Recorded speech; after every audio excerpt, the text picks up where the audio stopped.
Bienvenidos al Oráculo del Pensamiento y la Expresión, una experiencia filosófica en la red.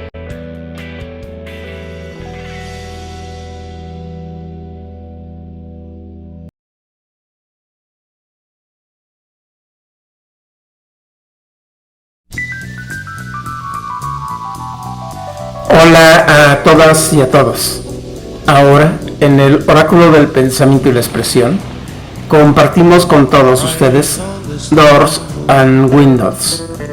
La melodía de fondo es de los Doors y se titula Riders on a Storm, cuyo estribillo principal dice: en esta casa nacemos, en este mundo somos arrojados como un perro sin hueso, un actor cedido, jinetes en la tormenta. En efecto, arrojados al juego del mundo hemos sido, y a mirar tras sus ventanas, y a asomarnos tras sus puertas, y luego a escribir lo que ahí se ha visto, y a la espera que, como jugadores, a decir de Jim Baudrillard, esperamos ardientemente que de cuando en cuando se desvanezcan por un momento las cadenas racionales que lentamente van ganando terreno, y que siquiera por breve tiempo el orden transcurra de modo totalmente distinto, que se produzca una maravillosa precipitación de los acontecimientos.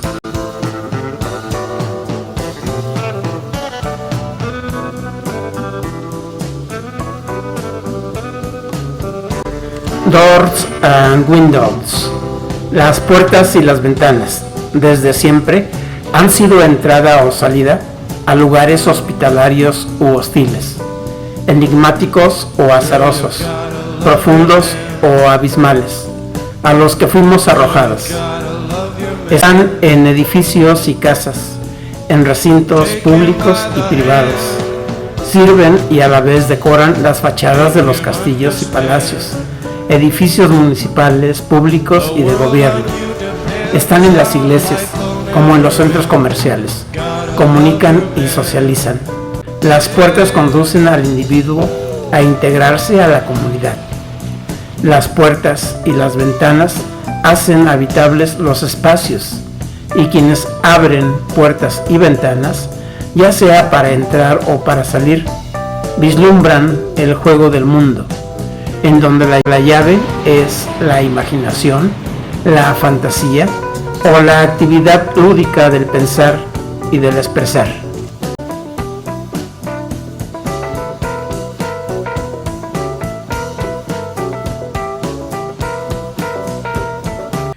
En los edificios sagrados, pero también en la vecindad, en el multifamiliar o en la casa, y aún en la habitación individual, asomarse tras la puerta de fuera hacia adentro es una acción cuya intencionalidad es ver el camino que conduce al centro, al principio, al origen.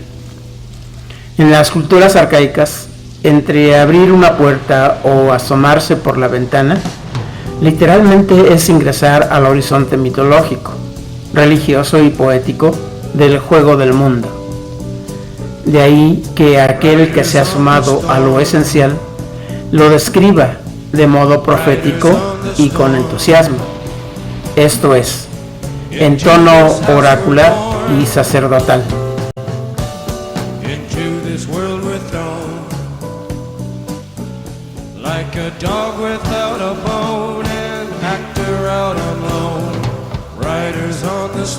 Generalmente, las puertas anuncian lo que ahí se va a hallar.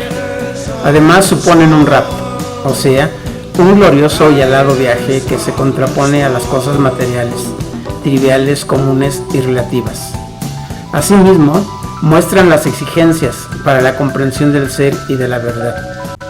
Dejarse llevar o arrastrar a un reino de luces, más allá de las cosas terrenales. La condición es no resistirse al llamado de la verdad, y como el lenguaje ordinario no sirve en acontecimientos extraordinarios, son necesarias las metáforas, presentes en los lenguajes sapienciales, en el arte de descifrar enigmas y de desenredar laberintos y misterios.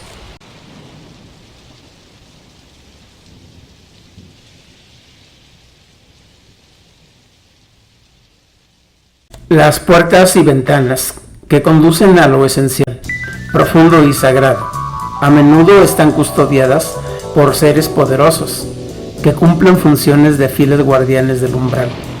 En ocasiones, al que se asoma o desea ingresar tras las puertas, se le pone una serie de pruebas, se le somete a un examen o a un juego.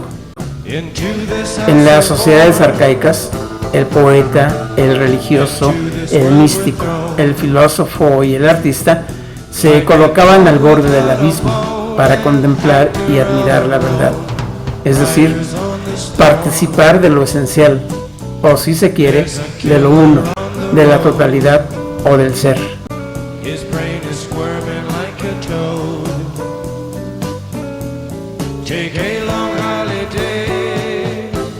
Se sigue de lo anterior que la transmisión de la revelación de lo esencial se observe como misterio y enigma, como problema, es decir, como planteamiento para ser resuelto entre quienes se han asomado por la ventana o por la puerta. Aquí se origina la disputa, la polémica, la controversia y discordia de oposiciones de lecturas sobre lo fundamental o esencial del mundo. Tras la puerta y la ventana, la verdad es una, mas la comunicación de tal verdad es dispar, es decir, relativa, plural y múltiple. El garabato, lo retorcido, la artimaña son sus modos de expresión.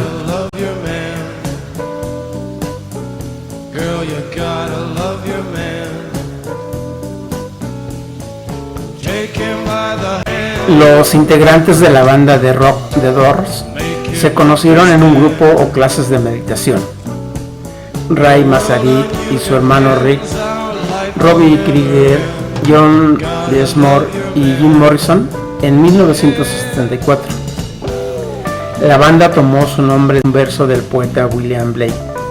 Si las puertas de la percepción fueran depuradas, todo aparecería ante el hombre tal cual es, infinito, que por cierto también daba título al libro de Aldous Huxley, The Doors of Perception. La poesía, la religión, el arte, el misticismo, los alucinógenos, la música, etc., también son modos o vías de atravesar personalmente los umbrales y contemplar la belleza, bondad y verdad que aparece en la claridad del umbral.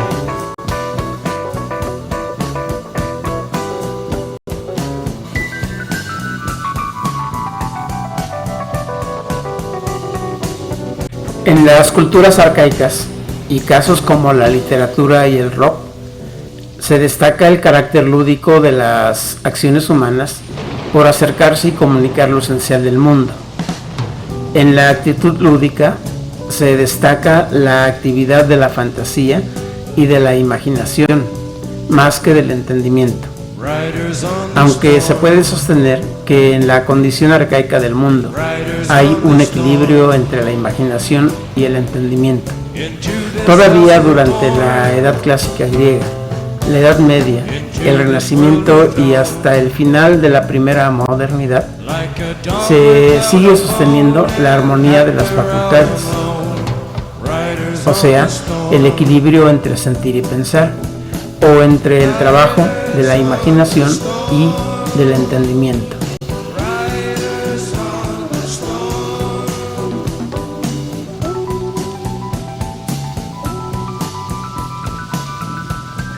Corresponde a la imaginación compilar en una imagen los datos del mundo, mientras que el entendimiento le toca compilar los datos del mundo, pero en un concepto, es decir, en una representación lógica.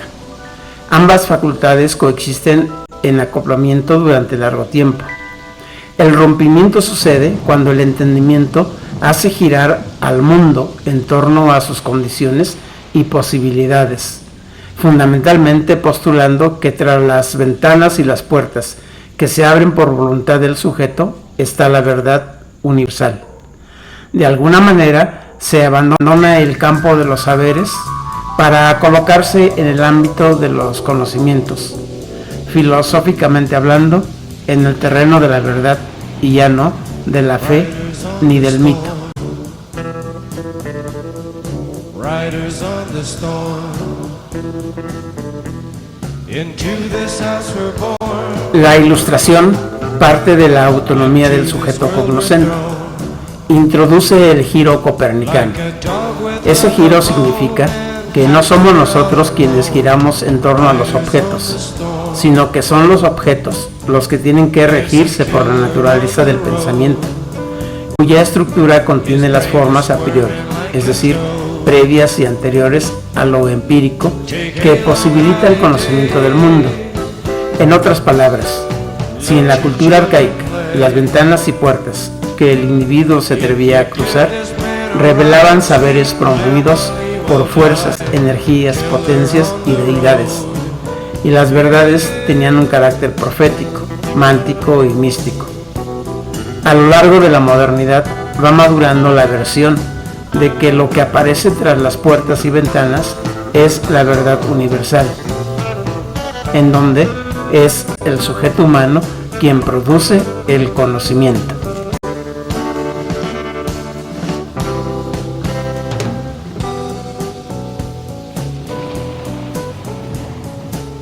Un sujeto, según Kant, libre y autónomo, como instancia formadora y legisladora del conocimiento. Esto hasta que un nuevo giro tenga lugar o que la fe en el sujeto trascendental devenga en crisis a causa de que la llave para abrir las puertas y ventanas de la verdad ya no sea la adecuada, tal y como sucede en la sociedad del tiempo computacional e informacional.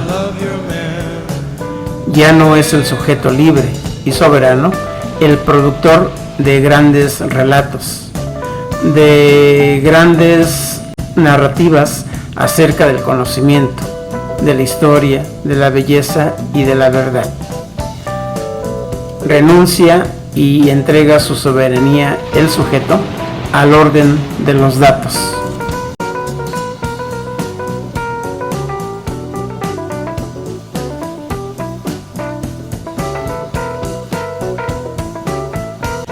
¿Qué hay tras las puertas y ventanas de datos? ¿A qué divinidades hay que acudir para tener certeza en la vida? Internet, la globalización, la mundialización, los chamanes digitales, el dinero, el éxito inmediato, la fama, los influencers, o acaso la cantidad de seguidores o de likes que uno puede recibir en su sitio web. ¿Son criterios para otorgarnos algo de verdad, al menos? Hoy, después de que el sujeto creaba autónomamente el saber del mundo, a partir de categorías y conceptos de la razón y del entendimiento, es incuestionable que acontece un desplazamiento, una sustitución, una nueva manera de definir el mundo. Lo novedoso es la información, los datos como principio de realidad. El mundo, el saber y las cosas de la vida se rigen y son producidas por el orden computacional e informacional, que para imperar requiere narcotizar o anestesiar todo aquello que vibre o que esté vivo, para hacerlo timbrar con los tonos de los celulares.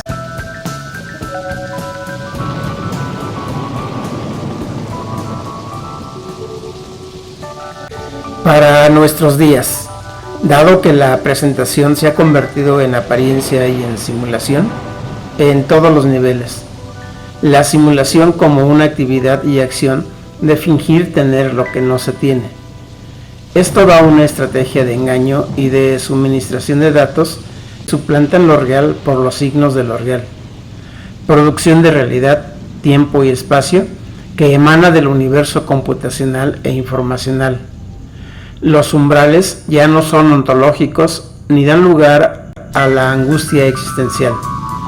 La producción de saberes se hace sin sujeto humano. El mundo se vuelve transparente, transparente dato a la mirada, pero vacío de narrativa y drama. La mirada que se asoma por las windows, nada fundamental tiene que observar.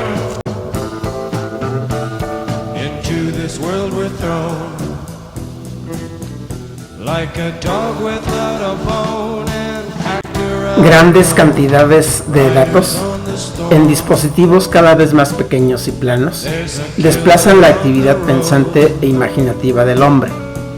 El hombre ha dejado de ser el productor del conocimiento. Él mismo se ha atrofiado, reduciéndose a un conjunto de datos, a una magnitud calculable y manejable. De cierta manera, el hombre ha dejado de pensar por sí mismo. Pensar, ahora más que nunca, es una actividad o juego altamente inútil.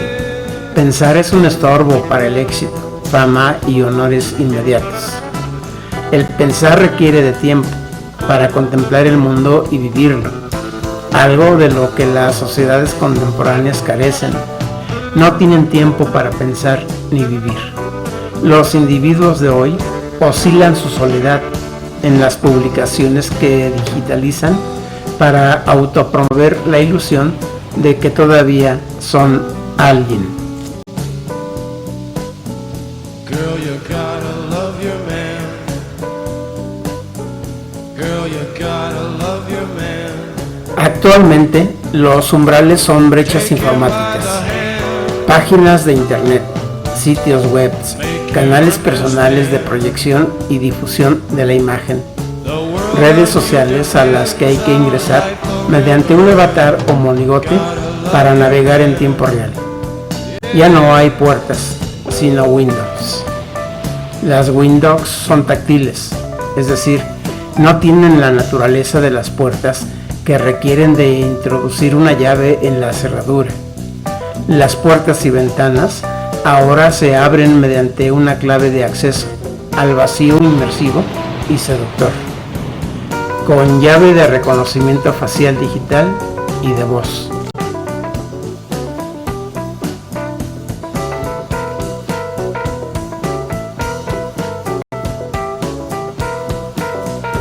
Está bien, las formas de existencia actuales son ineludibles. Como dice la letra de Riders on the Storm, en esta casa nacemos, en este mundo somos arrojados, como un perro sin hueso, un actor cedido, jinetes en la tormenta. Mas no por esto hay que entregarse sin reservas a tales condiciones, en este caso a las windows de la información o de los datos. Por lo pronto, quizás te convenga suscribirte al canal del Oráculo del Pensamiento y la Expresión y advertir que en el tránsito o acción de abrir y asomarnos por las ventanas, desde el mito hasta la naturaleza de la información contemporánea, que todo lo convierte en un dato y en un negocio, el pensamiento humano ha perdido por completo su elemento lúdico y gracioso.